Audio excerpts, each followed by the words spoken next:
तुमच्या त्या वाक्यानुसार आणि राज ठाकरे आहे, तर नेमकं तुमचं म्हणणं काय आहे? आज निवडणूक आयोगाला तुम्ही तुमचं काय म्हणणं मांडणार? या देशातल्या निवडणुका सध्या गेल्या 10 वर्षापासून या देशातल्या निवडणुका आणि निवडणूक यंत्रणा म्हणजे एक फ्रॉड झालेला आहे, फसवणूक झालेली आहे. महाराष्ट्रामध्ये आम्ही हा अनुभव घेतला, हरियाणामध्ये काँग्रेसनं अनुभव घेतला आणि लोकसभा निवडणुकीमध्ये किमान 40 ते 45 जागा चोरण्यात आल्या. नाहीतर भारतीय जनता पक्षाचं सरकार या देशात आलंच नसतं. लोकसभा आणि विधानसभा निवडणुकीच्या दरम्यान किमान 45 लाख मतं जी वाढली त्याचा हिशोब आयोग द्यायला तयार नाही.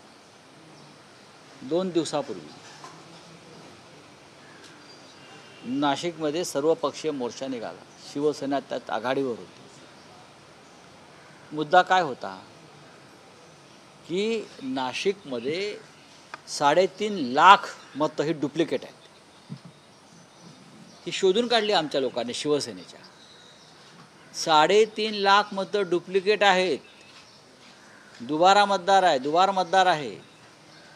ही 3.5-4 लाख मतं महानगरपालिका निवडणुकीमधल्या 25 वॉर्डामध्ये जर फिरवली गेली, प्रत्येकी 5-5 हजार 10-10 हजार, निवडणुकीचा निकाल फिरतो. आणि या संदर्भात निवडणूक आयोग कोणतीही दखल घ्यायला तयार नाही. हे नाशिकचे एक उदाहरण आहे. मुंबईत आहे, ठाण्यात आहे, कल्याण डोंबिवली, प्रत्येक ठिकाणी सरासरी 3.5 ते 4 लाख मतं दुबार आहे, डुप्लिकेट आहे, बोगस आहे. आणि हे लोक 2-2, 3-3 ठिकाणी मतदान करतात. अशा वेळेला निवडणूक आयोगानं यात एक निष्पक्ष पद्धतीनं, पारदर्शी पद्धतीनं काम करावं, ही आमची भूमिका आहे. व्हीव्हीपॅट का नाही मुंबईत? व्हीव्हीपॅट हा सुप्रीम कोर्टाची सूचना आहे ना. मग मुंबई महानगरपालिकेमध्ये व्हीव्हीपॅट का नाही? तर आम्हाला केंद्रानं त्या पद्धतीच्या EVM मशीन उपलब्ध करून दिल्या नाहीत. हे का उत्तर झालं?